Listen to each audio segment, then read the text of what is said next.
So if we look at the scriptures correctly and we break it down fast, because I did a lengthy video, it's about 20 minutes long, but I'm going to break it down really fast, short as I can, because I know some people don't want long videos. Let's get some short. Okay, is Jesus the everlasting God? Yeah, let's have a look. Well, Psalm 92 and Psalm 93 2 in its context is talking about Yahweh God, and he is from everlasting to everlasting. Yeah, that's cool. We get that easy. Does it show us Jesus? Yeah, we'll wait for it. Isaiah 40:28. Yahweh is the everlasting God, the creator. Yeah, if you read it. Yeah. Go to Genesis 21:33.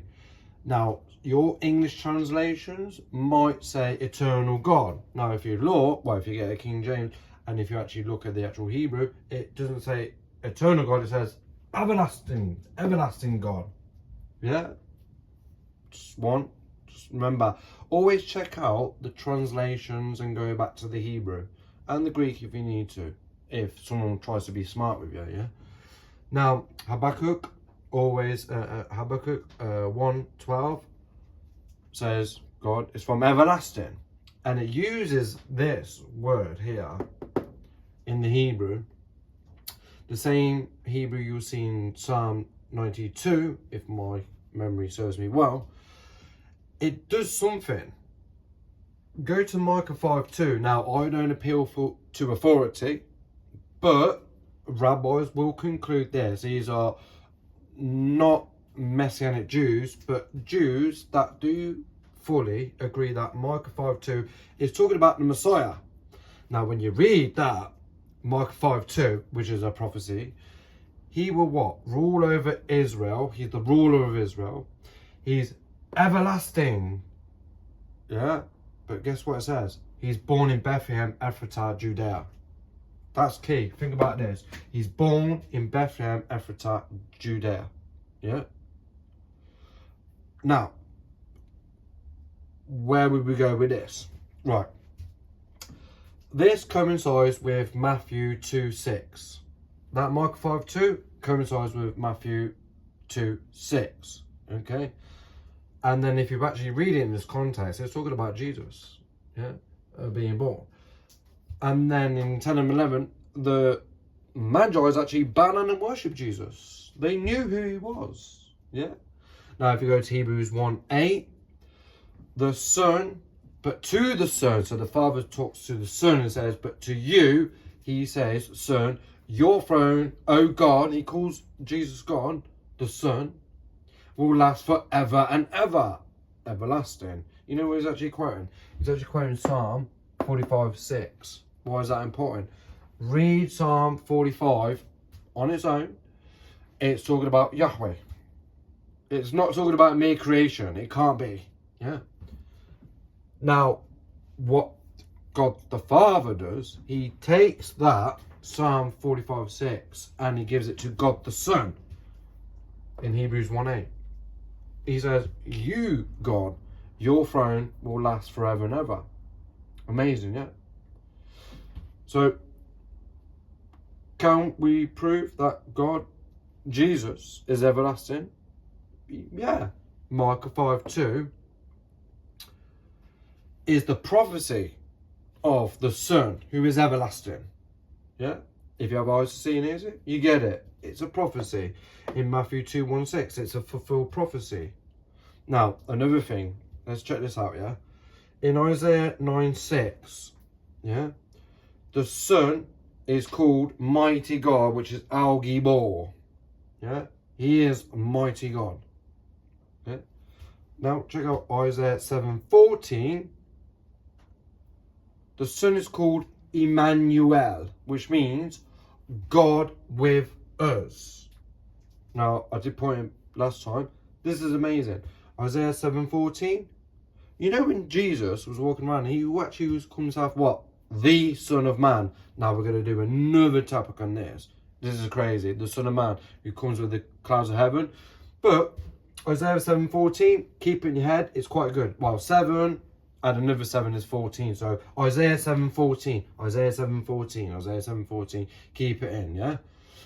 Cross-reference it. Danial 7:14. You know, that's actually Jesus, the Son of Man, who comes riding on the clouds of heaven. Yeah, only God comes riding on the clouds of heaven. But Jesus says, I am the Son of Man who comes riding on the clouds of heaven. Oh, Jesus, what are you quoting from? I'm quoting Daniel 7:14. That's why the Jewish people wanted to kill him, because he was claiming to be God. He claimed to be that Son of Man, the God that everyone bow down and worships, by the way. They bow down and worship this Son of Man. Yeah. And then, obviously, when it says Emmanuel, God with us, yeah, in 7:14, cross-reference it with Matthew 1:23. Well, go from Matthew 1 to 20 to 23. Yeah. It's amazing. Let me just read this, because what we just seen was some amazing stuff, yeah. So if I go to Matthew 2:1-6, look at this. After Jesus was born in Bethlehem, Judea, this is Micah 5:2. After Jesus was born in Bethlehem in Judea, during the time of King Herod, Magi from the east came to Jerusalem and asked, where is the one who has been born King of the Jews? We saw his star in the east and we have come to worship him. Remember Matthew 2:10-11, but Matthew 2:1-6 as well. Yeah. We've come to worship him. When King Herod heard this, he was disturbed, and all Jerusalem with him. When he had called together all the people, chiefs and priests and teachers of the law, he asked, where is the Christ was to be born? In Bethlehem and in Judea. They replied, for this is what the prophet has written. It's a prophecy. Look, it's a prophecy from Micah.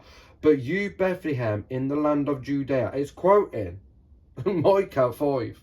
It's quoting Micah 5 too. Look. But you, Bethlehem, in the land of Judea, are by no means least among the rulers of Judah. For out of you will come a ruler who will be shepherd of my people Israel. Now, if you actually look at the Old Testament one, the shepherd, Jesus called himself the good shepherd. Yeah, many verses. Yeah, this is just a quick knockouts, but you can keep going back with this. God is the shepherd. Yeah, Jesus is the shepherd, and we are his sheep. He knows us, and we know him. Yeah, it's amazing. Now, go back to this, Isaiah 7:14. Emmanuel, God with us. Another prophecy. Yeah, where'd you find that? Stay in Matthew. Just go to Matthew 1. Yeah, and go to 20. Yeah. So just a little bit of context. But after he considered this, an angel of the Lord appeared to him in a dream and said, Joseph, son of David. Now, because obviously Mary is now pregnant with Jesus. And he's thinking, look, I don't want us to get hurt or anything, but I'm going to disavow, like, look, we're going to break up kind of thing. But no, an angel actually comes to Joseph. Yeah? Check it out. Joseph, son of David, do not be afraid to take Mary home as your wife, because what is conceived in her is from the Holy Spirit. Oh, okay. There you go. Your Trinity is coming on now. That's the Holy Spirit there. Who is a person? Is a he. Jesus called him a he, didn't he? In John chapters 14, 15, 16. He's a he. Yeah. You conceive from the Holy Spirit. She will give birth to a son, and you are to give him a name Jesus, because he will save all his people from their sins. He's going to save mankind from their sins. Wow, who can do that? Okay. All this took place to fulfill what the Lord had said through the prophet. Now look what it does. The virgin will be with child and will give birth to a son, and they will call him Emmanuel, which means God with us. Wow. Amazing. Thinking about the prophecies. The Bible, the good apologetics that Christians can use is prophecy. Because we know the dates when these were pretty much revealed. And they're fulfilled with Jesus. It's amazing, isn't it?